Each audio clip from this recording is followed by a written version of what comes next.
Hey guys, it's Kevin here from Engineering Vlogs, and this is gonna be one of the last vlogs that I'm gonna be doing here in Japan. You know, maybe I might do some vlogs.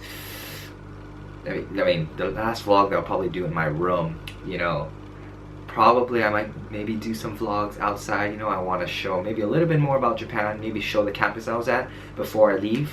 But in terms of what I'm gonna be doing in my room right now, this is gonna be the last thing that I do.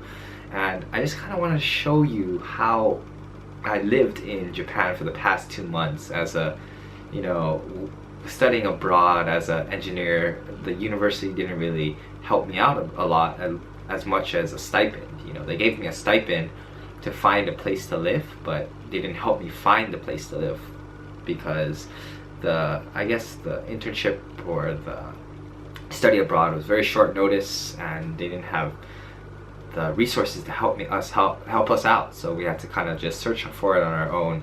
And I used a pretty good website. It's called Oak House, and it's a company based in Japan that helps people who obviously don't live here and who are guests to the country to come and, you know, live in Japan and have a place to live. It really doesn't matter whether they're older or younger, or that they're staying for a short time or a long time. You know, that's what makes this company so good. You know, you don't have to pay a hefty sum to stay, and you don't have to stay for a long time. You know, I'm only staying for 2 months, and they were very accommodating and they really helped me out. So one of the things I wanted to do with this vlog is I want to show you, like I said, I want to show you the room that I lived in, and then maybe I might touch on a little bit of the topics that I both was thinking about when I was here and things that I think about daily as an engineer, you know, about the future, life choices and stuff like that. So let's get showing. Alright, so okay, we're gonna start here with my main, I guess, area that I stayed most of the time, and it just consists of my MacBook and all my other Mac products. You know, engineers, they love their PCs, you know, and programming, of course, I might have to switch over to a PC, which I have as my home-based computer. But as a laptop, you know, I find the MacBook to be very useful. It helps me a lot. It's very portable and powerful enough for me to do anything I would like it to. You know, it's a good computer to both surf the web, you know, watch YouTube and do things that and also do any of the engineering paperwork that I'll have to fill out. Very handy in terms of that kind of thing, you know. Along with, in the back, you see some of the books that I bought for Japan. You know, there was some of the stuff that helped me learn Japanese grammar. I spent 3 years in high school learning Japanese, but you know, I wasn't at a very good level until I got here. But when I got here, I was definitely not at a good enough level to speak to anyone until I started to learn the grammar and really try to immerse myself in the Japanese. And you know, everyone reads manga and anime and watches anime, and I bought my own, and I've gotten to a point where I can actually understand some of it, which I guess as a aspiring engineer, you know, you always want to problem solve, you always want to solve difficult problems, and one of the difficult problems was understanding another language, and I was really happy with that. Now, going along with this, you see my table is very messy and I'm about to leave, so I gotta clean all of this up. But you see we have a refrigerator here and oh god, look at all this mess. But this is the closet I used, and you can see that there's actually nothing hanging there, and there's a good reason for that, and I'll show that to you later. But if you look down there, you'll see that that's the drawers that I put my pants and my underwear in. You know, it was a very convenient place. You know, they have it there for, at least they have a closet for the people who want to use it. And it's right next to the entrance. And I guess one thing to mention about this entrance is that as someone who's around 5'8", my hair could brush the top of the doorway. So if you're 6 foot tall going into one of these buildings, you know, you might want to make sure that you're always ducking your hair when you're going to these doors, especially in Japan.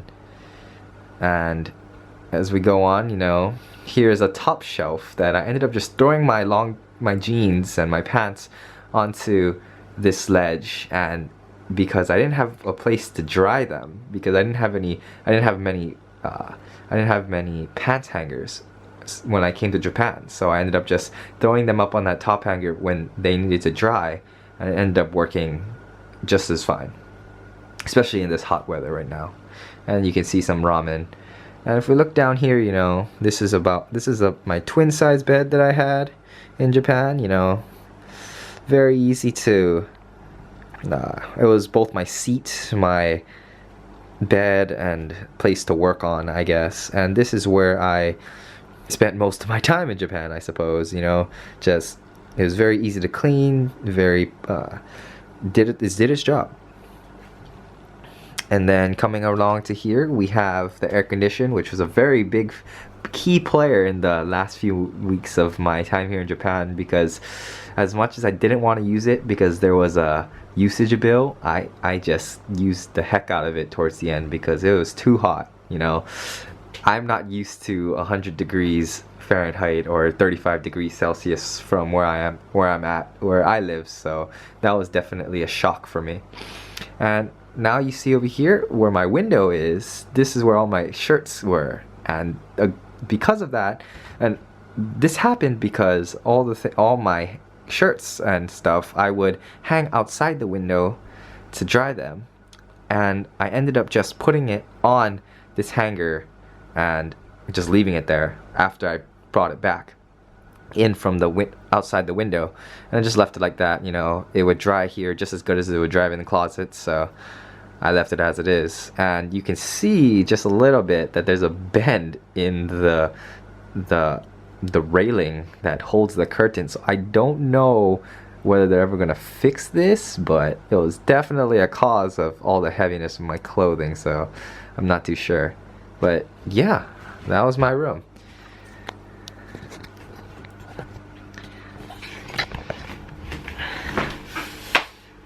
Alright guys, so that was my room, and I guess that's basically how I spent the past 2 months in Japan. You know, I worked out of here, I slept in here, and I did most of my day-to-day stuff in this room when I wasn't at school. But besides my room and the things I have in Japan, I guess one more topic that I want to touch on in this vlog is some of the thoughts that I guess not only engineers have, but normal people think about, or maybe not normal people, but people who think about the future, and how engineers who are, as an aspiring engineer as myself, I try to make sure I have the best future plan for myself. And one of the things that I have in mind is credit score.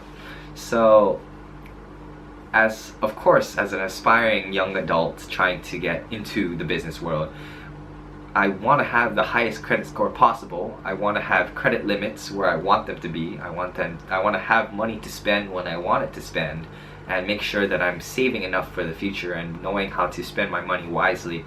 And because of that, right now I have one credit card. It's the Credit Card Journey, Capital One Journey card, which has a limit of 500 right now. After 6 months, it went from 300 to 500, which is a $200 increase.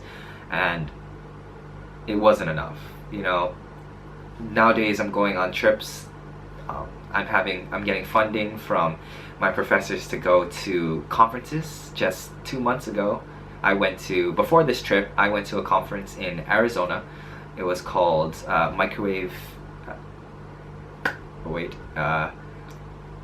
it was called IMS. It was International Microwave Symposium.